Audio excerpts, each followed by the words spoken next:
Bharatiya Janata party సంబంధించిన ఎవరైతే assembly శాసనసభ్యుల మెంబర్స్ ఉన్నారో వాళ్ళు ఆమోదం తెలిపినట్టే తెలిపారు. కానీ ఎప్పుడైతే అదే విషయంపై కేంద్ర ప్రభుత్వంలో ఎమ్మెల్సీ ఎన్నికలు జరిగిన తర్వాత అంజిరెడ్డి అలాగే కొమరయ్యను అక్కడికి ఢిల్లీలో అమిత్ షా కేంద్ర పార్టీ బీజేపీ కేంద్ర నాయకులతోని వారిని పరిచయ కార్యక్రమంలో వారిని పరిచయం చేపించడానికి వెళ్ళిన సమయంలోనే అమిత్ షా తీవ్రంగా ఎవరైతే బీజేపీ నాయకులు అన్నారో తెలంగాణ రాష్ట్రం సంబంధించి వారి మీద తీవ్రంగా మండిపడ్డట్టు తెలిసింది. ఎందుకు, దేని గురించి అంత మండిపాటు? బీసీ రిజర్వేషన్కు సంబంధించింది రాష్ట్ర ప్రభుత్వం, తెలంగాణ రాష్ట్ర ప్రభుత్వం, తెలంగాణలో ఉన్న కాంగ్రెస్ ప్రభుత్వం ఈ యొక్క నిర్ణయం తీసుకున్న సమయంలో దీనికి సంబంధించిన మీ స్ట్రాటజీ ఏంది, ఎలా వివరించారు? దీనికి పార్లమెంట్ ఆమోదం పొందడానికి అవసరం లేదా? రేపు రాబోయే ఎన్నికలలో ఇదే కనుక బీసీ ఇష్యూను తీసుకెళ్ళి కాంగ్రెస్ లబ్ధి పొందే అవకాశం చేస్తుంది. ఇందులో ముస్లిమ్స్లను చేర్పించడం వల్ల తీవ్రంగా అభ్యంతరం చేసిన గతంలో కూడా బీజేపీ దీనికి సంబంధించిన ముస్లిమ్స్లు దానిలో బీజేపీ పర్టికులర్గా బీసీ రిజర్వేషన్స్లో ఎప్పుడైతే నమోదు చేశారో దానికి తీవ్రంగా వ్యతిరేకించింది. మతాలకు సంబంధించింది దాని మీద రిజర్వేషన్స్ అమలుకు ఎలాంటి అవకాశం లేదు అని బీజేపీ ఖచ్చితంగా చెప్పడం జరిగింది. అందులో ప్రత్యేకంగా ముస్లిమ్స్కు సంబంధించింది చేర్చబోవద్దు, చేర్చబోము అనుకుంటా కరాఖండిగా చెప్పింది. ఈ విషయంపై ఈరోజు ఫోర్సైజ్ టీవీ నిర్వహిస్తున్న ఈ కార్యక్రమమే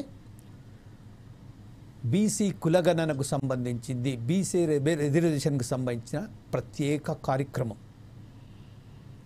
షా తెలంగాణ బీజేపీపై షా ఎఫెక్ట్ తగ్గిందా లేక కావాలని బీజేపీకి సంబంధించిన ఎమ్మెల్యేలు అక్కడి నుంచి వెళ్ళి కావాలని చేశారా, ఇదొక స్ట్రాటజీ మాత్రమేనా బీజేపీది అనే విషయంపై ఈరోజు చర్చించడానికి మనతోటి ఎనలిస్ట్ అయినటువంటి మస్తాన్ రావు గారు కూడా జూమ్ లైన్లో ఉన్నారు.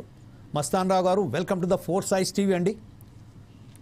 అలాగే రిటైర్డ్ హెడ్ మాస్టర్, క్రిటిక్, అలాగే ఉద్యమకారుడు రాజ్ మొహమ్మద్ గారు కూడా ఈరోజు మనతోటి జూమ్ లైన్లో రెడీగా ఉన్నారు.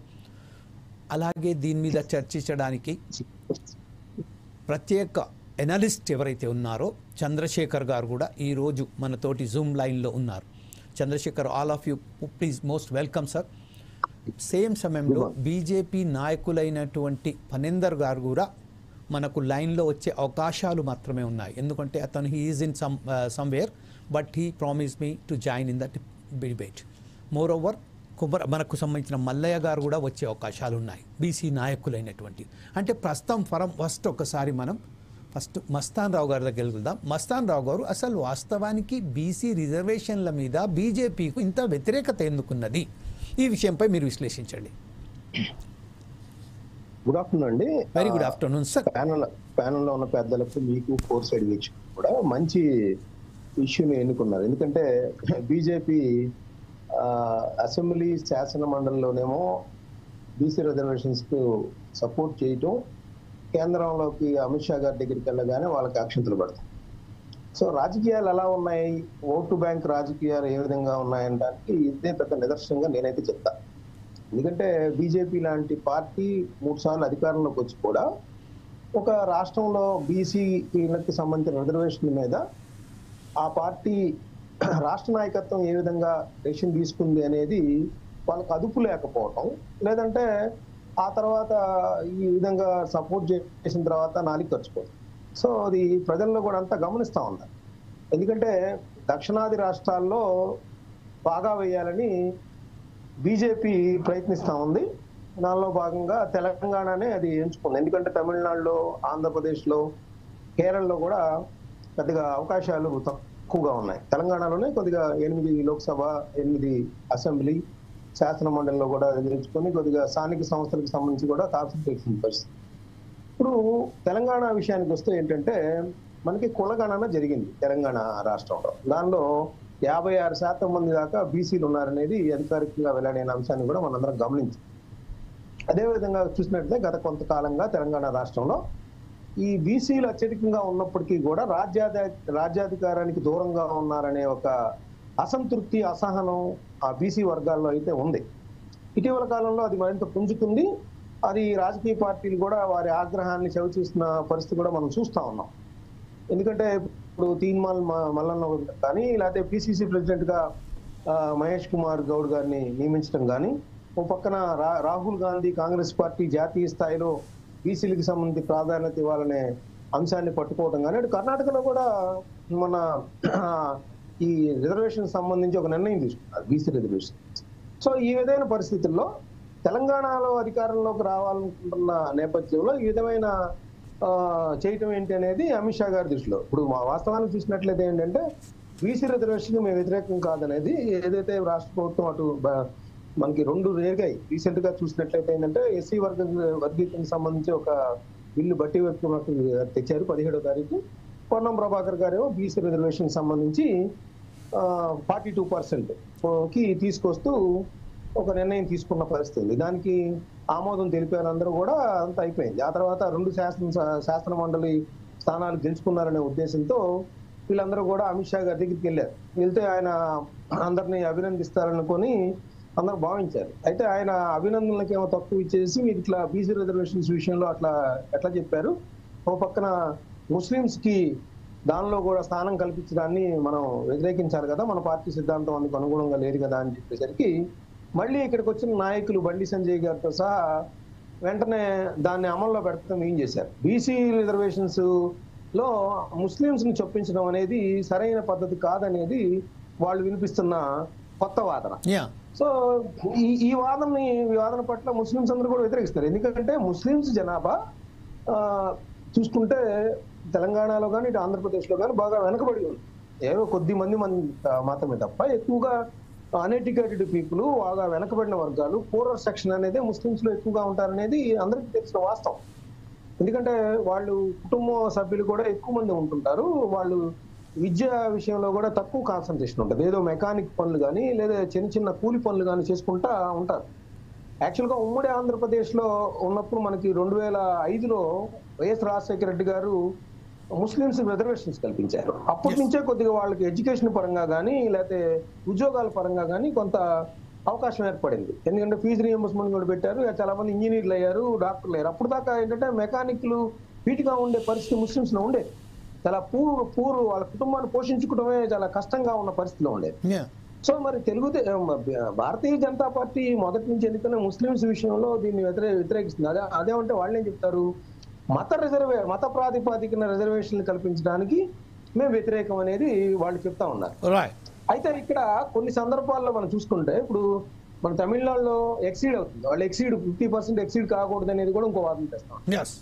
తమిళనాడులో 1992లో 69% చేరుకున్నాయి అక్కడ. దాన్ని సుప్రీంకోర్టు కూడా సమర్థించింది. అక్కడ ఉన్న స్థానిక పరిస్థితుల ఆధారంగా, వెనకబడటం ఆధారంగా సమాజంలో అణిచివేతకు గురవుతున్న కులాలు ఏవైతే ఉన్నాయో వాళ్ళని పైకి తీసుకురావడానికి, వాళ్ళ ఆత్మస్థైర్యం కల్పించడానికి, వాళ్ళలో ధైర్యంగా వాళ్ళు ముందుకు రావడానికి, లేదా విద్య పరంగా, ఉపాధి పరంగా, ఉద్యోగాల పరంగా ఆయా కుటుంబాలు కానీ ఆయా జాతులు కానీ పైకి రావడానికి తీసుకున్నామని అక్కడ రాష్ట్ర ప్రభుత్వం వాదించింది. దానికి అనుగుణంగా సుప్రీంకోర్టు కూడా దాన్ని సమర్థించిన పరిస్థితి ఉంది. మనం దాన్ని కూడా పరిగణలోకి తీసుకోవాలి. మరి భారతీయ జనతా పార్టీ ఓ పక్కన ఆల్రెడీ దేశవ్యాప్తంగా వక్ఫ్ బిల్లుకి సంబంధించి, వక్ఫ్ భూములకు సంబంధించి దశాబ్దాలుగా ఉన్న హక్కుల్ని డిస్టర్బ్ చేసే విధంగా నిర్ణయం తీసుకుందని ముస్లింస్ లో అందరిలో కూడా ఆందోళన వ్యక్తమవుతున్న పరిస్థితుల్లో ఇప్పుడు కాంగ్రెస్ పార్టీ ఇక్కడ ముస్లింస్ ని బీసీలలో కలిపి రిజర్వేషన్స్ వాళ్ళకు కూడా కల్పిద్దా అనే నిర్ణయాన్ని బాగా ముస్లిం సమాజం అంతా తీవ్రంగా ఆందోళన గురవుతున్న అంశాన్ని కూడా ఇక్కడ మనం గమనించాలి. సో బీజేపీ వాళ్ళు మరి తెలంగాణ రాష్ట్రంలో ముస్లింస్ పరిస్థితి ఇది అని అమిత్ షా గారికి ఎందుకు అవేర్నెస్ చేయలేకపోయారు? లేకపోతే ఎందుకు ఇప్పుడు తమిళనాడులో చూసాం మనం, అంటే అక్కడ వెనకబడతనం ఆధారంగా ఇప్పుడు రాజశేఖర రెడ్డి గారు తీసుకున్న నిర్ణయం కూడా ఆ రోజుల్లో దానికోసమే తీసుకున్నారు. యాక్చువల్ గా జగన్మోహన్ రెడ్డి గారు క్లెయిమ్ చేసుకుంటా ఉంటారు, కానీ యాక్చువల్ జగన్మోహన్ రెడ్డి గారు తీసుకుంది, రాజశేఖర రెడ్డి గారు కాంగ్రెస్ పార్టీ ముఖ్యమంత్రిగా తీసుకున్నారు. ఈ రోజు ఇక్కడ కాంగ్రెస్ పార్టీ కూడా అదే విషయాన్ని బీసీలో ముస్లింస్ ని చొప్పించి తీసుకున్న నిర్ణయాన్ని మనం అంగీకరించాలి. కాంగ్రెస్ పార్టీ ఆ విధంగా కట్టుబడి ఉందనేది పాయింట్ ఇక్కడ. మరి బీజేపీ అటు ఉత్తరప్రదేశ్ లో కానీ కొన్ని రాష్ట్రాల్లో కానీ ముస్లింస్ పట్ల కొంత, అంటే యాక్చువల్ గా నేను ఒకటి ప్రస్తావిస్తాను జమీల్ గారు.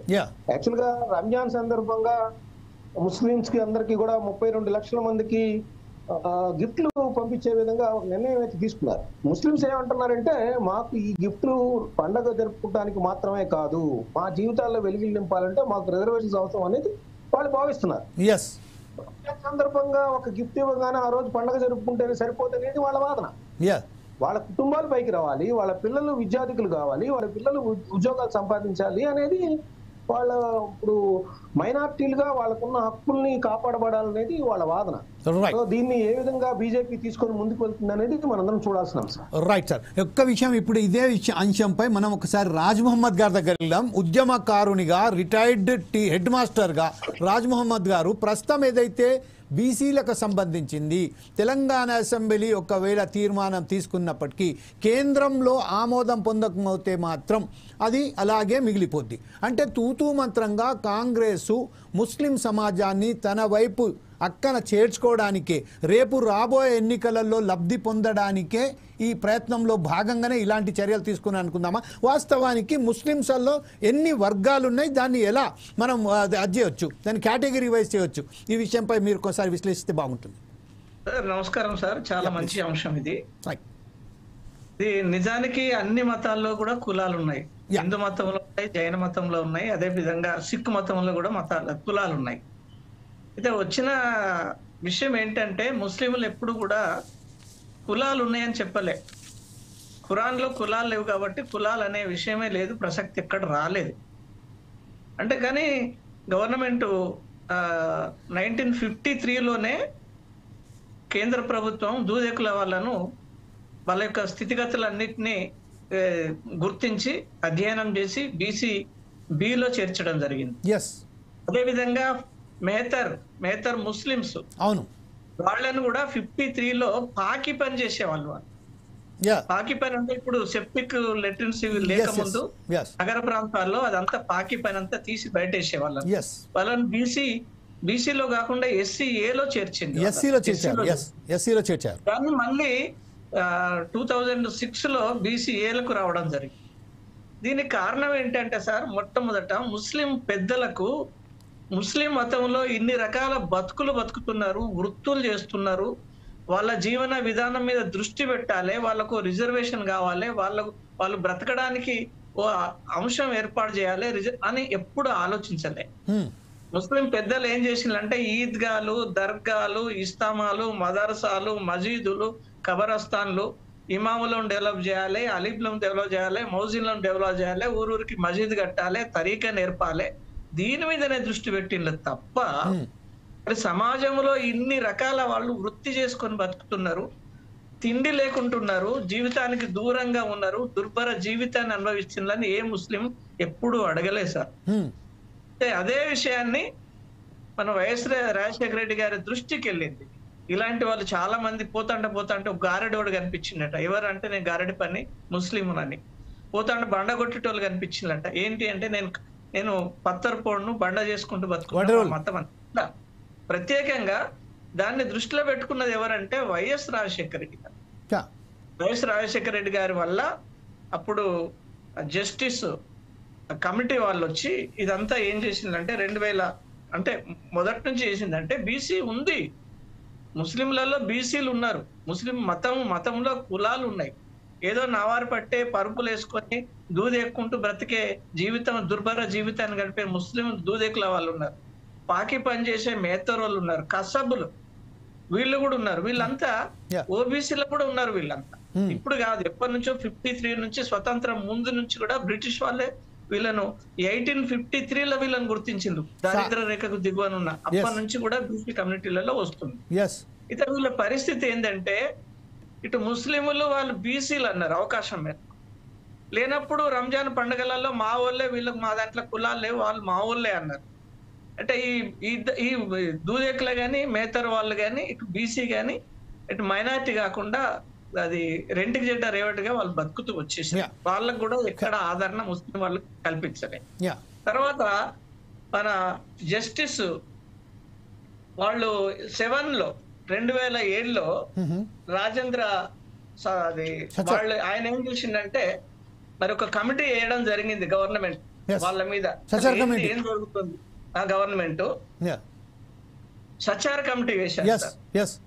ఇతర కమిటీలలో అసలు ముస్లింల యొక్క స్థితిగతులు ఎట్లా ఉన్నాయి, వాళ్ళు ఏ విధంగా బతుకుతున్నారు, వాళ్ళ పరిసరాల యొక్క జీవన విధానం ఎట్లున్నది అనే దాని మీద పెద్ద ఎత్తున వాళ్ళు బాగా ఊరూరు తిరిగి వాళ్ళందరినీ గ్యాదర్ చేయడం జరిగింది. అట్లా అచ్చకుంట్ల వాళ్ళు అంటే ఊళ్ళల్లో అచ్చు కట్టేటోళ్ళు, చిన్న చిన్న గంటెలు చిన్న చిన్న అన్ని తయారు చేసుకుని బతికేటోళ్ళు వాళ్ళు కనిపించింది. అత్తరు సాయబులు కనిపిస్తారు, అత్తరు అమ్ముకుంటూ బతికే వాళ్ళు కనిపించారు. దోబీ ముస్లింలే కానీ దోబీ పని చేస్తున్నారు. దోబీ వాళ్ళు మళ్ళీ బీసీలో ఉన్నారు, ముస్లింలు మాత్రం మళ్ళీ ఎఫ్సీలో ఉండేది. అట్లా ఫకీర్లు ఉన్నారు. ఈ ఫకీర్లు అంటే అడుక్కునే వాళ్ళు. వాళ్ళంతా రంజాన్ పండుగ రోజు కూడా మనకు కనిపిస్తుంది. మన ముస్లిం సోదరులు ఆలోచించాలి, రంజాన్ లో వేడుకల్లో మనం ఉంటాం, గేటు ముందట వాళ్ళు యాచిస్తూ బతుకుతుంటారు ఇలాంటి వాళ్ళు. అదే విధంగా గారడి వేసేవాళ్ళు, గారడి పాములు పట్టుకొని ఊరూరు తిరుగుకుంటూ సంచార జీవితం గడిపేవాళ్ళు. గోసంగి ముస్లింస్ అంటే ఊళ్ళల్లో తలారి పనులు చేసేవాళ్ళు. ఇలాంటి వాళ్ళు ఎలుగుబంటి వాళ్ళు ఉన్నారు, గుడ్డ ఎలుగును ఆడించుకుంటూ బతికే వాళ్ళు ఉన్నారు, మంగళ పని చేసే వాళ్ళు ఉన్నారు, లబ్బీన్లు ఉన్నారు. వీళ్ళంతా అనంతపురం ఏరియాలలో పనిచేస్తారు. బోరేలు తయారు చేసి వ్యవసాయ పనిముట్లు డేరాలు తయారు చేసే వాళ్ళు ఉన్నారు. కసబులు ఉన్నారు, కురేషీలు, వీళ్ళంతా కటిక పని చేసే వాళ్ళు ఉన్నారు. అదే విధంగా సిద్దిక్ యాబ్ది కొన్ని మన వీళ్ళన్ని అతీంద్రియ శక్తులు యంత్రాలు కట్టే వాళ్ళకి అంతమంది కనిపిస్తున్నారు. షేకులు కనిపిస్తున్నారు, పత్తర్ పోళ్లు కనిపిస్తున్నారండి, బండ కొట్టుకుంటూ జీవితం గడిపే వాళ్ళు. వీళ్ళంతా సమాజానికి దూరంగా ఉన్నారు. వీళ్ళంతా పత్రపడు. ఈ విషయము ప్రభుత్వానికి తెలియదు, central government. This is the one thing that ఎప్పుడైతే ఒక విషయం ప్లీజ్ రాజ్ మహమ్మద్ గారు ఒక విషయం ఏంటంటే ఇందులో వైద్య సామాజిక ఆర్థిక రాజకీయంగా దూరంగా ఉన్నారనేది సెంట్రల్ గవర్నమెంట్ కు తెలియదు, మన ముస్లిం సోదరులకే తెలియదు. అదే అంతే విషయం ఏంటంటే ప్రస్తుతం ఒక విషయం దాంట్లో మనం ప్రభుత్వం గనక సెంట్రల్ గవర్నమెంట్ కి ఇస్తే ఒకసారి చూడండి, మీరు ఎవరైనా వస్తే చూపెడతా కాశోళ్ళు ఎట్లా ఉన్నారు, పత్తర్ పొడుసు అంటే గ్రామాలకు దూరంగా ఏ సమాజానికి దగ్గర ఉండరు వాళ్ళు, హిందూస్ అన్నిటికీ దూరంగా కనిపిస్తారు. కానీ వృత్తి వల్ల ఆచరణ అంతా ముస్లిం మతమే, వీళ్ళంతా ముస్లిం. అదే నేను చెప్పబోతున్నాను. అంటే కేవలం ఒక ముస్లిం ఏదైతే ఒక రిచువల్ ఉందో కల్మె తయ్యబా కానీ నమాజ్ కానీ, నమాజ్ విషయంలో అందరూ ఒకే సరి సమానంగా ఉంటారు. కాబట్టి ఎవరైతే వేరే వాళ్ళు ఉన్నారో రాజకీయ నాయకులు కానీ ఇంకా వేరే మతస్థులు ఉన్నారో వారికి సంబంధించిన ఒకే విషయంలో ముస్లిమ్స్కు సంబంధించిన ఐక్యత ఎక్కడ ఉంటుంది, నమాజ్ వద్ద లా ఇలాహా ఇల్లల్లా ముహమ్మదు రసూలుల్లాహ్ సల్లల్లాహు తఆలా సల్లం చెప్పినప్పుడే మాత్రం వీళ్ళందరూ ఏకంగా అయిపోతారు అనే ఒక దృక్పథం మాత్రం దానికి మధ్య ఖచ్చితంగా ఉంది. కానీ ఇన్ని వర్గాలు, ఇన్ని కులాలు, ఇన్ని అయితే వెనుకబడిన జాతులు ఉన్నట్టుగా దాన్ని గుర్తించలేకపోవడం అనేది వైఫల్యం ఎవరిది అనుకుంటారు మీ దృష్టిలో?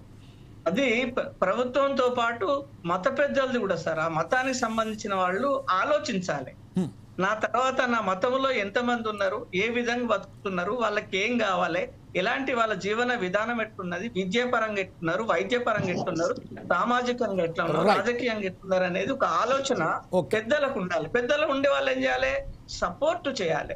అయ్యా మా కమ్యూనిటీలో ఇన్ని రకాల వాళ్ళు ఉన్నారు. ఇంకొక విషయం ఏంటంటే ఒకసారి మీ వద్దకు వస్తాను. అప్పటిదాకా మనం ఒకసారి చంద్రశేఖర్ గారి దగ్గరికి వెళ్దాం. చంద్రశేఖర్ గారు ఈరోజు ఎకనామికల్లీ వీకర్ సెక్షన్కు సంబంధించిన లబ్ధి పొందడానికి, అందులో ఫార్వర్డ్ బ్లాక్కు సంబంధించిన ఎవరైతే ఉన్నారో వాళ్ళను కూడా అవకాశం కల్పించడానికి ఓటు బ్యాంక్ రాజకీయంగానే కేవలం కొంతమంది కొంత పార్టీలు దీన్ని ఉపయోగించుకుంటున్నారు, బీసీకి ఒక ట్రంప్ కార్డ్ లాగానే ఉపయోగించుకుంటారని ఒక వాదన ఉన్నది, వ్యాపాకు లాగానే ఉపయోగించుకుంటారు. ఈ విషయంపై చంద్రశేఖర్ గారు మీరేమంటారండి? మీ ఫోన్ను అన్మ్యూట్ చేయండి sir please, if you don't mind. Yes sir. చాలా మంచి డిబేట్ ఇస్తున్నారు మన సార్ గారు. అయితే ఇక్కడ ఏంటంటే ఈ కుల రాజకీయాలు, ఈ మత రాజకీయాలు అనేది మన ఈ రాజకీయవేత్తలే తయారు చేసింది. మన గత చరిత్ర చూసుకుంటే మన పూర్వకాలంలో నుంచి కుల భావన ఉండే. కులాల భావన ఎక్కడి నుంచి వచ్చింది, వాళ్ళు చేసే కులంను బట్టి ఆ వృత్తిని బట్టి కులాలు నిర్ణయించారు. చంద్రశేఖర్ బట్టలు సాగలోళ్ళు, వడ్రంగి పనిచేసే వడ్లోళ్ళు, అంటే అప్పుడున్న పరిస్థితుల వల్ల వాళ్ళు చేసే వృత్తులను బట్టి కులాలు నిర్ణయించేవారు. కానీ రాను ఏమైంది, రాజకీయ వ్యవస్థ ఎప్పుడైతే బలపడిందో ఆ రాజకీయాల కొరకు కులాల విభజన తీసుకొచ్చింది. దీనికి ఈ ఈ ఈ విధానం భ్రష్టపడడానికి కారణం దాని మన గత 100 సంవత్సరాలు పరిపాలించినటువంటి ఈ రాజకీయం ఉన్నటువంటి కాంగ్రెస్ పార్టీకే మూలాలని చెప్పుకోవాల్సి వస్తుంది. ఎందుకంటే ఎప్పుడైతే ఈ పాకిస్తాన్ మన భారతదేశం మత ప్రాతిపదికన విడిపోయిన తర్వాత మళ్ళీ ఈ కులరక్క ఎందుకు రావాల్సి వచ్చిందో మనం ఆలోచించాలి. అప్పుడు వాళ్ళకి నెహ్రూ గాని గాంధీజీ గాని వాళ్ళు స్వతంత్ర పోరాటంలో పాల్గొన్నప్పటికీ వాళ్ళు ఏం ఆలోచించాలో కానీ ఈ ఉమ్మడి అఖండ భారతదేశాన్ని 2 ముక్కలు చేసి ముస్లిం రాజ్యాంగ పాకిస్తాన్ ప్రకటించినప్పుడు మరి భారతదేశం ఎందుకు ప్రజాస్వామ్యంగా ప్రకటించారో నాకు అర్థం కావటం లేదు. కొన్ని ప్రజాస్వామ్య దేశంగా ప్రకటించినప్పటికీ అన్ని మతాలను అన్ని కులాలను గౌరవించే విధానంగా ఉండాలి. కానీ వాళ్ళే స్పెషల్ ఒక కేటగిరీ కొన్ని వరగాలి. ఇప్పుడు ఈ వక్ఫ్ బోర్డు చట్టం ఎందుకు ఇచ్చిందో మనకు అర్థం కాదు. అంతే విధంగా మన రాజ్యాంగంలో 29, 30 ఆర్టికల్ ఉంటుంది. స్పెషల్గా ఒక కమ్యూనిటీ కొరకే స్పెషల్గా ఇప్పుడు భారతదేశంలో ఉన్నటువంటి ప్రతి పాఠశాలలో కొన్ని కార్యక్రమాలు జరుగుతాయి. కానీ మామూలుగా వేరే పాఠశాలలో హిందువులకు సంబంధించిన ఎటువంటి ప్రోగ్రామ్ చేయడానికి వీలేదు. కానీ ఆ ఆర్టికల్ 29, 30 ప్రకారం మత ప్రాతిపదికన ఏర్పడినటువంటి ముస్లిం పాఠశాలలో ముస్లిం కళాశాలలో వాళ్ళు మతాన్ని ప్రచారం చేసుకోవచ్చట. కానీ వేరే పాఠశాలలో ఏ మతాన్ని కూడా ప్రచారం చేయరాదట. ఇక్కడనే ఈ విధమైన డీవియేషన్ కాంగ్రెస్ ప్రభుత్వం పూనుకున్నప్పటి నుంచి ఈ మత జౌడ్యం మనకు అన్నది పట్టి పీడిస్తున్నది. ప్రతి ఎలక్షన్లో కూడా ఈ కుల ప్రాతిపదిక మత ప్రాతిపదిక రాజకీయాలు చేయడం వల్ల సామాన్య ప్రజానికి ఏమి అర్థమైతే లేదు. ఇప్పుడు మన కాంగ్రెస్ ప్రభుత్వము వాళ్ళ రాహుల్ గాంధీ హామీ ఇచ్చి రాహుల్ గాంధీ మాటను పట్టుకొని చెప్పి దేశవ్యాప్త కులగణన ఇస్తామని చెప్పి మాట తీసుకున్నాం. కాబట్టి తెలంగాణలో కాంగ్రెస్ ప్రభుత్వం వచ్చింది కాబట్టి మేము కూడా కులగణన చేస్తున్నామని చెప్పి చెప్పుకోవడానికి కులగణన చేశారు. కానీ దానికి ఎటువంటి రాజ్యాంగ భద్రత లేదు. ఆల్రెడీ ఇప్పుడు 2026లో భారత ప్రభుత్వము సెన్సస్ జనాభా లెక్కలు చేయడానికి పూనుకున్నప్పుడు దాంట్లో కాలం ఉంటుంది, స్పెసిఫిక్ గా కాలం ఉంటుంది. ఏ కేటగిరీ వాళ్ళు, ఎస్సీ వాళ్ళు ఎంత, బీసీ వాళ్ళు ఎంత, దాన్ని బేస్ చేసుకొని నిర్ణయించడానికి ఒక అవకాశం ఉంటుంది. కానీ ఫేక్ గా సర్వే చేసి కొన్ని ఏరియాలలో అసలు ఇంటికి ఎవరు రాకుండా వాళ్ళు ఇష్టం వచ్చే సర్వే రిపోర్ట్ రాసేసి పంపించేసారు. ఇది కూడా చాలా వ్యతిరేక భావన ఏర్పడుతున్నది. తర్వాత మన తెలంగాణ గవర్నమెంట్ లో కాంగ్రెస్ ప్రభుత్వం సంపూర్ణ మెజార్టీ ఉన్నది కాబట్టి ఇక్కడ బిల్ అన్న ఆమోదం తెలుపబడ్డది. కానీ ఇదే బిల్లు సెంట్రల్ గవర్నమెంట్ పంపించిన తర్వాత అక్కడ ఆమోదం పొందదు. ఎందుకు పొందదు అంటే గతంలో ఉన్న టీఆర్ఎస్ ప్రభుత్వం చేసిన తప్పే మళ్ళీ కాంగ్రెస్ ప్రభుత్వం చేస్తుంది. గతంలో టీఆర్ఎస్ ప్రభుత్వం ఏం చేసింది, ముస్లింలకు 12% రిజర్వేషన్ ఇస్తా అని చెప్పేసి ఆ రిజర్వేషన్ కు కావడానికి దాంట్లో మళ్ళీ ఎస్టీ రిజర్వేషన్ 2 కమెండ్ చేసి సెంట్రల్ గవర్నమెంట్ పంపడం వల్ల వాళ్ళు దాన్ని యాక్సెప్ట్ చేయలేదు. ఎందుకంటే బీజేపీ ప్రభుత్వం ఎప్పుడు కూడా మత ప్రాతిపదిక రిజర్వేషన్ వ్యతిరేకమని తెలుసు. తెలంగాణ కూడా ముస్లింలకు 12% రిజర్వేషన్ ఇస్తానని చెప్పేసి వాళ్ళ ఓట్ల కొరకు వాళ్ళ మభ్యపెట్టి వాళ్ళకి రిజర్వేషన్ ఇచ్చే ఉద్దేశం లేకున్నా కానీ ఉన్నట్టు క్రియేట్ చేసి దానికి జతగా ఎస్టీ బిల్లు పెట్టడం వల్ల ఆ 2 రిజర్వేషన్లు అక్కడ ఆగిపోయే పరిస్థితి ఏర్పడ్డది. కానీ ఎప్పుడైతే ఈ కుల రాజకీయాలతో ఈ రాజకీయ నాయకులు వెంటాడుతారో అప్పటి వరకు ఏమీ జరగదు. పోనీ ఈ కాంగ్రెస్ ప్రభుత్వం వచ్చిన తర్వాత ఇంత అంటే చెప్పుకున్నప్పటికీ ఇప్పుడు ఉన్నటువంటి ముఖ్యమంత్రితో సహా ఉన్నటువంటి 12 మంత్రులలో ఆ ఒక్క బీసీ మహిళ మాత్రం, ఒక్క బీసీ వ్యక్తి చెందినటువంటి కొండా సురేఖ గారు మాత్రమే మంత్రిగా ఉన్నారు. మరి ఎందుకు వాళ్ళ 12 మందిలో 6 బీసీ మంత్రులు చేయలేకపోయింది? వాళ్ళ చిత్తశుద్ధి ఏంటిది? మరి వాళ్ళకు చిత్తశుద్ధి లేకనే కదా రాజకీయ పబ్బం కొరకు కులాలను విభజించి వాళ్ళని ఏదో అప్పటికి సంతృప్తి చెంది ఓటు రాబట్టుకునే ఉద్దేశం తప్ప వాళ్ళ చిత్తశుద్ధి లేదు. పోనీ ఆ ప్రభుత్వంలో ప్రభుత్వం నిర్ణయించిన వివిధ శాఖాధిపతులు ఇప్పుడు మనకు డీజీపీ చూసుకున్నా గానీ, తర్వాత మన రాష్ట్ర ప్రధాన కార్యదర్శి చూసుకున్నా గానీ, అడ్వకేట్ జిల్లా చూసుకున్న వీళ్ళందరూ కూడా ఏ కులానికి సంబంధించిన వాళ్ళు వీళ్ళంతా అగ్రకులాల వాళ్ళే కదా.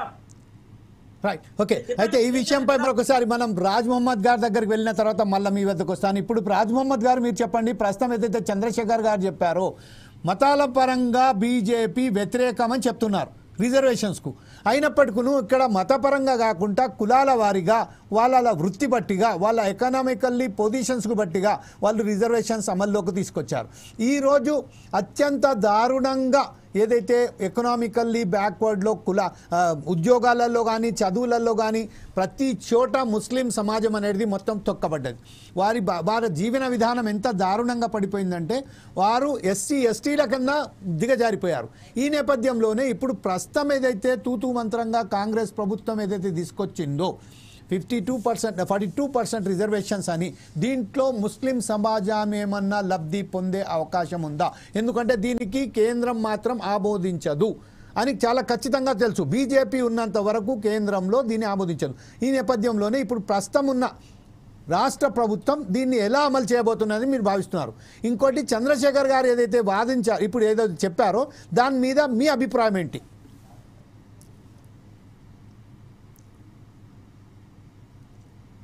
సరే, చంద్రశేఖర్ గారు చెప్పిన అంశాలలో చెప్పడం ఒకటి చేసేది ఒకటి జరుగుతుంది. రిజర్వేషన్ అన్ని ప్రయోగాలు కాంగ్రెస్ చేసినా అది నిత్య జీవితంలో జరగట్లేదు అనేది వాస్తవం. అది మరి మినిస్టర్లు కూడా లేరు, అవి కూడా కనిపిస్తలేదు, సీట్లలో కూడా కనిపిస్తాయి. సరే, ఏదేమైనా ఒక మంచి నిర్ణయం బీసీల మీద ఒక సర్వే చేయడం, అది చేయడం అనేది ధైర్యంగా చేసిన అంశమే. అయితే ఈ ముస్లిం బీసీలకు సంబంధించిన విషయంలో కేంద్ర ప్రభుత్వానికి కానీ రాష్ట్ర ప్రభుత్వానికి కానీ సమగ్రమైన పరిశీలన లేదు, అధ్యయనం చేయలేదు వారు. ఎందుకంటే ఇప్పుడు వారు చెప్తున్నారు ముస్లింలకు ప్రత్యేకమైన రెసిడెన్షియల్ స్కూళ్ళు ఉన్నాయి, కానీ అన్ని ఖాళీ ఉన్నాయి. మీరు ఎప్పుడైనా చూడండి. ఓకే, దానికి ఎందుకు కారణం ఏంటంటే వాళ్ళకి అవేర్నెస్ లేదు కదా. తెల్లారితే రెక్కాడితే డొక్కారనే పరిస్థితులలో ఉన్నారు. ఒక్కొక్కరు ఏమున్నారు, పండ్ల తోల వ్యాపారం చేసేటోళ్ళు, బుగ్గల వ్యాపారాలు, బల్బుల వ్యాపారాలు, మొలతాళ్ళు, మట్టెలు, దట్టీలు, లాయిలప్పలు, ఉల్లిగడ్డలు, ఎల్లిగడ్డలు, తోపుడు బండ్లు, ఇలా బ్యాండ్ కొట్టడం, గ్యాస్ రిపేరు, కత్తుల సంబట్టడం, గాడిద పాలు, ఒంటె పాల మెట్టలు, తాళాల రిపేరు, కుర్చీల రిపేరు, పాత బ్యాగుల రిపేరు, ఫోటో ఫ్రేమ్లు, ఇట్లాంటి సామాజికంగా దూరంగా ఉన్న వాళ్లకు చదువు గురించి ఎట్లా తెలుస్తుంది? సామాజికంగా దూరంగా ఉన్నారు, ఆర్థికంగా దూరంగా ఉన్నారు, రాజకీయంగా దూరంగా ఉన్నారు. ఇలాంటి వాళ్ళను ప్రభుత్వం ప్రత్యేకంగా తీసిపెట్టి దీని యొక్క డేటా గనక తీస్తే, ఇప్పుడు మేము మతాలకు రిజర్వేషన్ ఇవ్వలేదు, మతంలో ఉన్న కులాలకు, వృత్తులకు ఇచ్చాం. మీరు బీసీలో ఇచ్చిండ్రు కదా, వడ్రంగి పని చేసే వాళ్ళకు ఇచ్చిండ్రు, కార్పెంటర్ రిజర్వేషన్ ఇచ్చిండ్రు. ఆ వడ్రంగి పని మన వాళ్ళు కూడా చేస్తున్నారు. మరి బీసీలకు అది బట్టలు ఉతికే సాకలోళ్ళకి రిజర్వేషన్ ఇచ్చిండ్రు, మా వాళ్ళు కూడా రిజర్వేషన్ అదే వృత్తి చేస్తున్నారు. అంటే ఈ వృత్తి పరంగా రిజర్వేషన్లను చూడాలి, మతపరంగా చూడదు. దానికి కారణం ఏమిటి అంటే ముస్లింలు ఎప్పుడు కూడా మా మతంలో ఇలాంటి కులాలు ఉన్నాయి, ఇన్ని వృత్తులు చేస్తున్నారు, ఈ వృత్తులకు వృత్తి తప్పనిసరిగా రిజర్వేషన్ ఇవ్వాలి, వీళ్ళ బ్రతుకు కోసం ప్రయత్నం చేయాలని ఏ ముస్లిం అడగలేదు. అది ప్రధాన అంశం. నిత్య జీవితంలో ఇప్పుడు నేను దూదేకుల కమ్యూనిటీకి చేస్తున్నా, నా వాళ్ళంతా కూలీనాలు చేసుకొని, వ్యవసాయం కూలీనాలు చేసుకొని ఆ ఉన్న దూది ఎక్కడం అనే వృత్తి పోయి ఇట్లా బ్రతుకుతున్నాం. మేము కూడా అప్పుడప్పుడు నమాజ్కు, దాని విషయం ఏంటంటే మాకు తరీకా నేర్పడానికి, మసీదు కట్టడానికి దీనికోసం ప్రయత్నం చేసిండ్రు. కానీ అంటే దాంట్లో ఏం లేదు సార్. ప్రత్యేకంగా ఏమిటి అంటే ముస్లిం మతానికి సంబంధించిన రిజర్వేషన్ కాదు. ముస్లిం మతాన్ని అవలంబించవచ్చు, కానీ వృత్తులకు సంబంధించిన రిజర్వేషన్ వాళ్ళంతా ఇలాంటి వృత్తులు ఇది ఎప్పుడో రావాల్సింది. అన్ని వృత్తులకు ఎప్పుడైతే రిజర్వేషన్ వచ్చిందో అప్పుడే ముస్లింలు కూడా మా దగ్గర, అదే సిక్కులలో కొట్లాడుకున్నారు. సిక్కులకి ఎస్సీ రిజర్వేషన్స్ ఉన్నాయి, మిగతా రిజర్వేషన్ అంతా బూటా సింగ్ లాంటి పెద్ద పెద్దలు కూడా అలాంటి మతానికి సంబంధించిన వాళ్ళు అనుభవిస్తున్నారు. ముస్లిం మతానికి సంబంధించిన పెద్దలు మొదటి నుంచే కొట్లాడితే వేరే మతాలకు సంబంధించిన వాళ్ళు ఏ విధంగా వృత్తుల ప్రకారం మనకి ఇది కావాలని అడిగిందో అదే విధంగా ఈ రోజు అడిగితే అప్పటి నుంచి అడుగుడు మొదలు పెడితే వీళ్ళు ఏమనుకుంటారు, ఇది మన బీజేపీ వాళ్ళంతా వీళ్ళంతా ముస్లింలే, మతోన్మాదులు, వీళ్ళకు మొత్తం మతం మీదనే దృష్టి ఉంటుంది, ఊకే మదర్సాలు నడుపుతారు, ఊకే 24 గంటలు మత వ్యాప్తి చేస్తారు అని అనుకుంటాను తప్ప జీవనోపాధి లేక, వృత్తులు బయటికి వెళ్ళక, ఏ కూడు లేక, కుమ్ము లేక నిరంతర దారిద్ర రేఖకు దిగువన ఉన్నారు అనే ఆలోచన వాళ్ళకి గనక ప్రజెంట్ చేయగలిగితే, రాష్ట్ర ప్రభుత్వం ముస్లింకు సంబంధించిన ఒక వీడియోలు తీసి ఒకసారి చూసి రండి, గారెడోడు ఏ విధంగా ఉన్నాడు, పాములు పట్టడోడు ఎట్లా ఉన్నాడో, దూదేకులు ఎట్లా ఉన్నారో, మరి పకీరోళ్ళు ఏ విధంగా ఉన్నారో, బండ కొట్టుకుంటూ ఏ విధంగా బతుకుతున్నారో, మరి వడ్రంగి పని చేసుకుంటూ ఎట్లా బతుకుతున్నారో, ఎన్ని రకాల వృత్తులు సమాజంలో ఉండే అన్ని వృత్తులు ఎక్కడ దొరుకుతాయి అంటే ముస్లిం సమాజంలో దొరుకుతాయి. తెల్లారు రెక్కాడితే బొక్కాడడానికి మట్టెలు అమ్ముతారండి, ముల్దారాలు అమ్ముతారు, దసరా పండుగ అంటే లాయిలప్పలు అమ్ముతారు, బుగ్గలు అమ్ముతారు, వృత్తులు.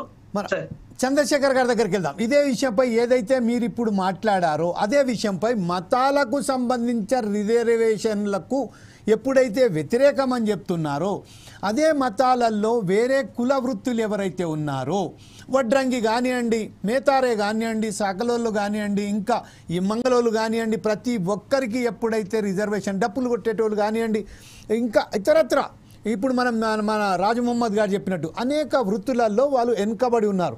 అంతేకాక ఇంకొక ఆశ్చర్యకరమైన విషయం ఏంటంటే, ఇందులో ఏదైతే ఫార్వర్డ్ బ్లాక్ అని చెప్పుకుంటారో సయ్యదులు కానీ పఠాన్లు కానీ వాళ్ళు కూడా ఈరోజు దీనాతి దీనమైన స్థితిలో ఉన్నారు.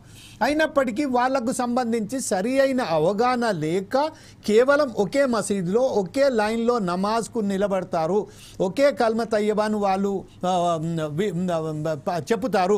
కాబట్టి వారిని అందరినీ ఒకే వైపు చూసి ఈరోజు ఏదైతే మీరు చెప్తున్నారో, రాజ్ మొహమ్మద్ గారు చెప్పినారో, దీనికి మీరు ఏకీభవిస్తున్నారా లేదా?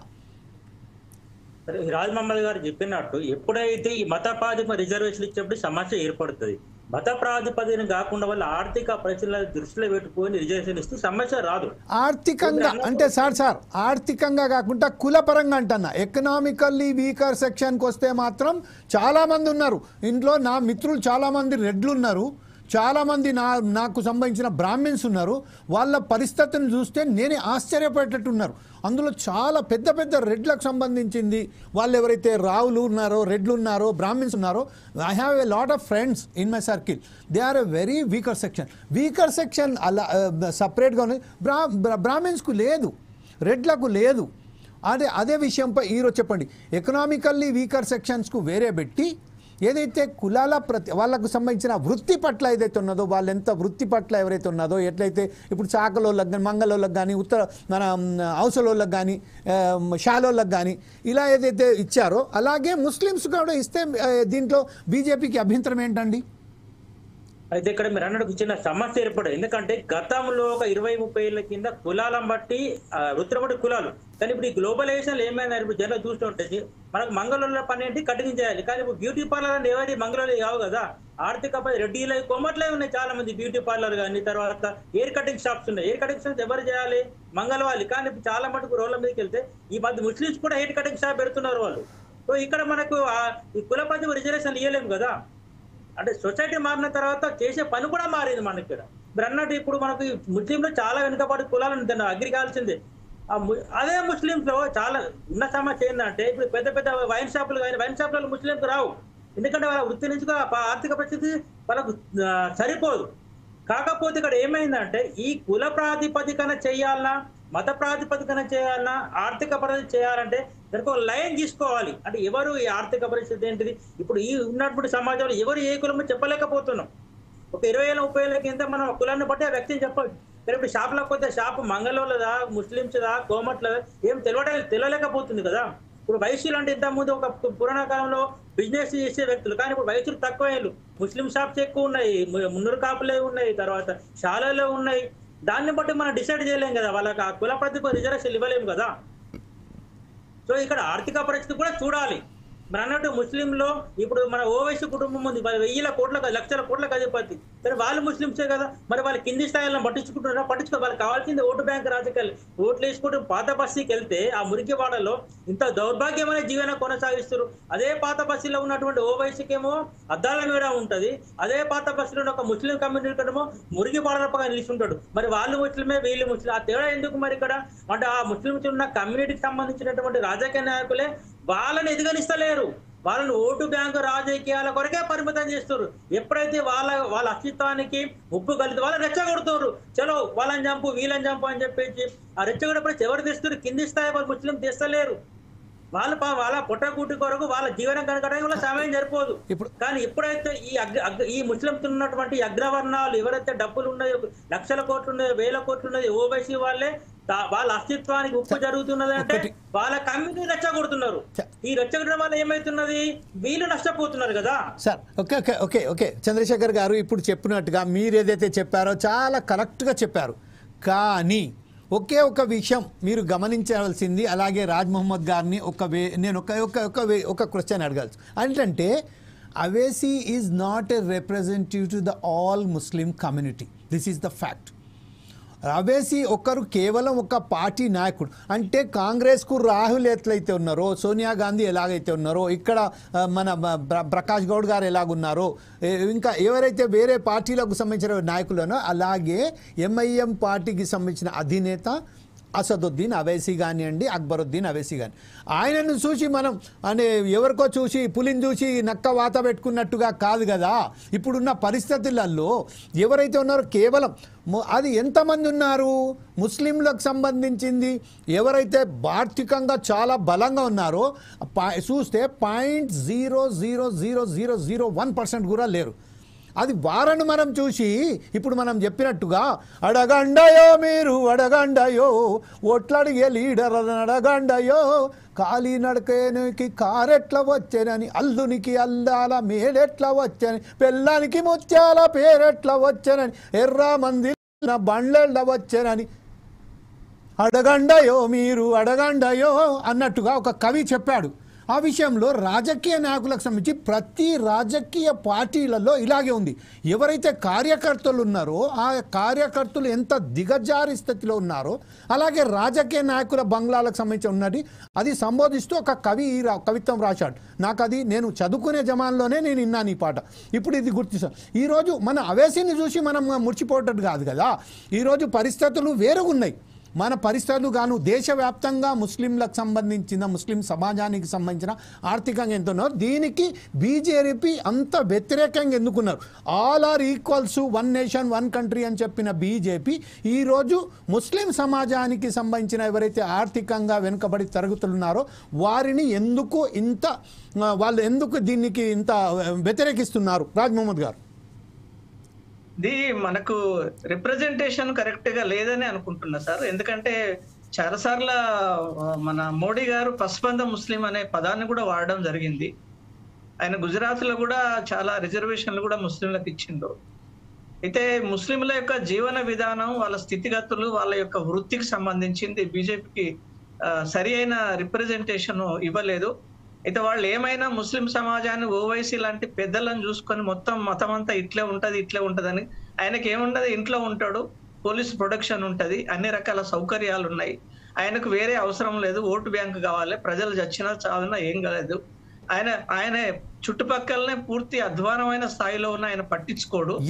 దేశంలో నేను రిక్వెస్ట్ ఏంటంటే బీజేపీ కనుక ఒక ప్రజెంటేషన్, వారు చంద్రశేఖర్ గారు కూడా చెప్పిండ్రు, మతపరమైన కులపరంగా అంటే వృత్తుల పైన అది రిజర్వేషన్ అవుతున్నది. వడ్లోళ్ళు మారవచ్చు కానీ వడ్ల రిజర్వేషన్ అవుతున్నది. బీసీలో అన్ని రకాల వృత్తులు ఉన్నాయి, వాళ్ళకి ఆ రిజర్వేషన్ వాళ్ళు మారినా రిజర్వేషన్ ఉన్నది. ఇప్పుడు ప్రభుత్వానికి సక్రమమైన కరెక్ట్ సజెషన్ కనుక ఇస్తే వీళ్ళ స్థితిగతులు, సామాజిక అంశాలు, ఆర్థిక అంశాలు, విద్యాపర అంశాలు, వైద్యపర అంశాలు, ఆ స్థితిగతులు అన్ని కూడా ప్రభుత్వానికి కనుక కరెక్ట్ పరిస్థితులు కనుక చెప్పగలిగితే బహుశా ఇలాంటి ఆబ్జెక్షన్ ఉండకపోవచ్చు. వాళ్ళు ఏమనుకుంటానంటే ఇదంతా మతోన్మాదం, అదంతా జరుగుతుంది అనుకుంటాను. వీళ్ళంతా ఏమైనా మదరసాలు బాగా చేస్తున్నారు, ఇమాములను పెంచుతాను, మతోన్మాదాన్ని పెంచుతాను అనుకుంటాను. దేనికి సంబంధం? తెల్లారితే డొక్కాడితే రెక్కాడితే డొక్కాడని ప్రజలు వీటి మీద దృష్టి ఎక్కడ పెడతారు? వాళ్లే చూడవచ్చు ఒకసారి ఓల్డ్ సిటీనో లేకుంటే గ్రామీణ ప్రాంతాల్లో వీళ్ళని చూడమనండి ఒకసారి. వీళ్ళందరినీ ముస్లింల యొక్క బీసీ ముస్లింల యొక్క స్థితిగతులు, ఎందుకంటే మరి ఆ మతంలో ఉన్నాం కాబట్టి బీసీ ముస్లిం అంటే ముస్లిమే అనుకుంటాను. వాళ్ళ వృత్తికి సంబంధించిన విషయాలు సెంట్రల్ గవర్నమెంట్ తెలియదు. సరి అయిన ఒక అధ్యయనం చేసిన ప్రణాళిక కనుక పెడితే అయితే తర్వాత ఎక్కడ మాట్లాడినా కూడా ముస్లిం సోదరులంతా కూడా ఇది ఒక పొరపాటు కూడా జరిగింది, ముస్లిం రిజర్వేషన్ అనే చాలా దిక్కుల మాట్లాడడం జరిగింది కాబట్టి అది ముస్లిం రిజర్వేషన్ అనుకుంటాను. స్టేట్ గవర్నమెంట్ సరి అయిన దాంతోపాటు ఎంపీలు, ఎమ్మెల్యేలు, బీజేపీకి సంబంధించిన వాళ్ళంతా అధ్యయనం చేసి మరి వీళ్ళ మీద ఎవరికి రిజర్వేషన్ ఇవ్వాలి, నిజంగా మతానికి రిజర్వేషన్ ఇస్తానా అనేది వాళ్ళ దృష్టికి కనుక వస్తే ఇది తప్పనిసరి సక్సెస్ అయితే సార్. ఆయన మోడీ గారు కూడా పసమంద ముస్లిం అనే పదాన్ని కూడా వాడడం జరిగింది. బహుశా నేను అది ప్రెజెంటేషన్ లో తేడా ఉండొచ్చు, దాన్ని బట్టి బీజేపీ ప్రభుత్వం ముస్లిం రిజర్వేషన్ అని అనుకుంటుంది. కాబట్టి ఈరోజు మనం లెక్క చూస్తే కూడా 35,76,588 జనాభా బీసీ ముస్లిం ఉన్నది ఈరోజు బయటపడడం జరిగింది. తప్పనిసరిగా వృత్తిపరంగా వీళ్ళు తప్పనిసరిగా బీసీ Right. ముస్లింలకు తప్పనిసరిగా రిజర్వేషన్ కల్పిస్తారని ఆశిస్తున్నా సార్. రైట్ సార్, ఇదే విషయంపై ఒకసారి కంక్లూడ్గా చంద్రశేఖర్ గారు మీరు చెప్పండి. ప్రస్తుతం ఏదైతే బీజేపీ దీన్ని అడ్డుకుంటుందో, ఈరోజు తెలంగాణ ప్రభుత్వం ఆమోదించినప్పటికీ అది ఎట్టి పరిస్థితుల్లో కూడా కేంద్ర ప్రభుత్వం సంబంధించిన అమిత్ షా దీని మీద మట్టికాయలేయడం కూడా జరిగింది. దీన్ని ఆమోదించడం కాదు కదా, దీని ప్రస్తావన కూడా రాదేమో అనుకుంటున్నాం. ఈ నేపథ్యంలోనే వచ్చే స్థానిక ఎన్నికలకు సంబంధించింది ఏదైతే ఒక స్ట్రాటజికల్గా బీసీకు సంబంధించిన ప్రతి ఒక్కరు ఇదే కార్డుని ఉపయోగించుకుంటున్నారు. ఇటు బీజేపీ, ఇటు కాంగ్రెస్, ఇటు బీఆర్ఎస్ అందరూ ప్రతి ఒక్కరు కూడా ప్రతి ఒక్కరు కూడా ముస్లింలను కేవలం కరియాపాకు మాత్రమే ఉపయోగించుకుంటున్నారు. ఈ విషయంపై కంక్లూడ్గా మీ అభిప్రాయం ఏంటండి? ఇప్పుడు ఏమైందంటే జనరల్ గా హిందూ పార్టీ అంటే బీజేపీ అయిపోయింది, ముస్లిం పార్టీ కాంగ్రెస్ అయిపోయింది. దానికి అనుగుణంగా వాళ్ళు ప్రవర్తిస్తారు. అప్పుడు రాహుల్ గాంధీ ఉన్నాడు. మన భారతదేశంలో ఇన్ని నియోజకవర్గాలు ఉంటాయి. కేరళలో వయనాడ్ ఎందుకు ఉన్నాడు అక్కడ ఎలక్షన్ కావడం? ఎందుకంటే ఇక్కడ ముస్లిం పాపులేషన్ ఉంది కనుక అందరూ ఓటేస్తారని. అంటే వాళ్ళే డివిజన్ చేసుకుంటారు. నేను ఈ పార్టీకి సంబంధించిన నేను ఈ మతానికి సంబంధించిన పార్టీ పెడుతున్నాను. ఈ పార్టీ పరంగా చేయడం వల్ల దాన్ని ఏమైతుండే, ఇప్పుడు అదే దాన్ని రాజకీయంగా ఆపాదించడం వల్ల ఏమైతున్నది అంటే సామాన్య జనం నష్టపోతారు. మీరు అన్నట్టు ఇప్పుడు బీజేపీకి ముస్లిం అంటే కోపం లేదు. ఆ బీజేపీ ప్రభుత్వాన్ని ముస్లిం అనే కోపం ఉంటే త్రిపుల్ తలాక్ అనే బిల్ రాకపోతుండే కదా. ఏ ముస్లిం నాయకుడు త్రిపుల్ తలాక్ అనేది కేవలం త్రిపుల్ తలాక్ అనేది కేవలం అవగాహన లోపం మాత్రమే. ఎంత ముస్లిం సమాజానికి ఎంత వ్యతిరేకంగా బిల్లు ఉన్నదో ఒక కామన్ పర్సన్స్ని అడిగితే మాత్రం తెలుస్తుంది. దానికి పక్కన పెడదాం. ఇప్పుడు ప్రస్తుతం ఏదైతే ఉన్నదో కేవలం ఇది ఉద్యోగావకాశాలు, వాళ్ళకు విద్యా అవకాశాలు, ఈ విషయంపై మనం చర్చిస్తున్నాం. బీసీ రిజర్వేషన్ సంబంధించిన ఈ విషయంపైనే మీరు మాట్లాడండి ప్లీజ్. ఓకే సార్, సబ్జెక్ట్ మనకు వస్తుంది. ఇక్కడ బీసీ రిజర్వేషన్ అంటే ఇప్పుడు ఈ గత ప్రభుత్వం టీఆర్ఎస్ ప్రభుత్వం కులాలకు అనుగుణంగా రెసిడెన్షియల్ స్కూల్ పెట్టింది, తప్పు లేదు. కానీ అక్కడ ఏమైతుందంటే మనమే డివిజన్ చేస్తున్నాం కదా. అదే ఇంటిగ్రేటెడ్ స్కూల్స్ పెడితే సమస్య రాకపోతుండే కదా. మనమే నువ్వు ముస్లిం, నువ్వు హిందూ, నువ్వు రెడ్డి, నువ్వు కాపు అనే ఫీలింగ్ చేయడం వల్ల వాళ్ళకి వైషమ్యాలు పెరుగుతున్నాయి కదా. నేను ఈ మధ్యన ఒక 2 మైనార్టీ స్కూల్ విజిటింగ్ చేసిన. అక్కడ మైనార్టీ స్కూల్ అంటే ఏంటి, అక్కడ చదువుకునే పిల్లలు మైనార్టీ వాళ్ళు ఉండాలి. కానీ స్కూల్లో అందరు minorities, principal minorities, lecturer minority, PET minority, cooker minority, watchman minority, అంటే మొత్తం మైనార్టీసే ఉండాలి దాంట్లో. సార్ మీరు ఎక్కడ వెళ్ళారో కానీ అది మొత్తం Chandrasekhar garu you have a complete wrong information. దాంట్లో టోటల్ గా wrong information. It's a totally wrong information. Because టెంబ్రిస్లలో వెళ్తే నేను ఇప్పుడే ఒకవేళ మీరు అనుకుంటే ఇప్పుడే నేను ఫోన్ చేసి టెంబ్రీస్ కు సంబంధించిన ఒక ప్రిన్సిపల్ తో ఇప్పుడే మాట్లాడిస్తాను మీకు. Is Anil Kumar, is a principal of టెంబ్రీస్. అందులోనే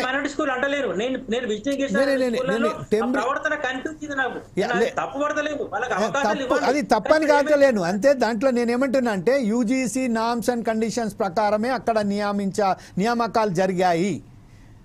అది అందులో ఇప్పుడు వరకు కనీసం టెంబ్రీస్లో తెలంగాణ మైనార్టీస్కి సంబంధించిన విద్యా సంస్థలు ఉన్నాయో అందులో ఇప్పుడు ప్రస్తుతం ఏదైతే ఉన్నదో దాదాపు 60% మంది వేరే వారికి సంబంధించిన వాళ్ళు కూడా ఉండడం జరుగుతుంది. ఎందుకంటే చాలా మంది రెగ్యులర్ రిక్రూట్మెంట్ వాళ్ళంతా డిఫరెంట్ కేటగిరీ ఉన్నారు. కానీ అవుట్ సోర్సింగ్ ఎవరైతే కాంట్రాక్ట్ ఇస్తారో వాళ్ళ గురించి మాట్లాడుతున్నాం.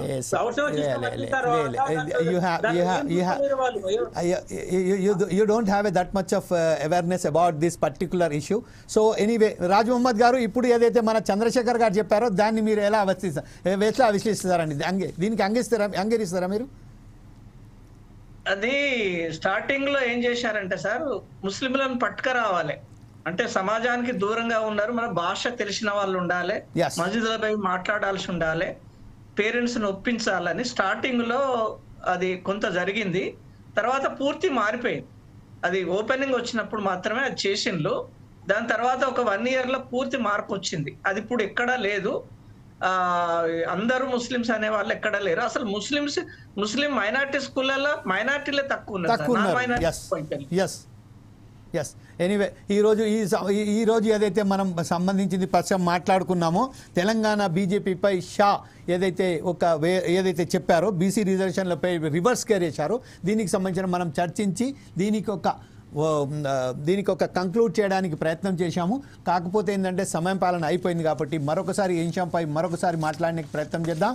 ఈరోజు ఏదైతే మాట్లాడినందుకు, ఈరోజు చర్చలో పాల్గొన్నందుకు చంద్రశేఖర్ గారికి, అలాగే మనకు సంబంధించిన రాజ్ మొహమ్మద్ గారికి, అలాగే మస్తాన్ రావు గారికి కొన్ని కారణాల వల్ల బీజేపీ నాయకులైనటువంటి మన పనిందర్ గారు రాలేకపోయారు కాబట్టి వారందరికీ ప్రత్యేక ధన్యవాదాలు చెప్తూ రేపు మరొకసారి మీ ఇంకొక ప్రోగ్రాంతో మీ ముందుకు వస్తాం. అప్పుడు దాకా చూస్తుండండి ఫోర్ సైడ్స్ టీవీ.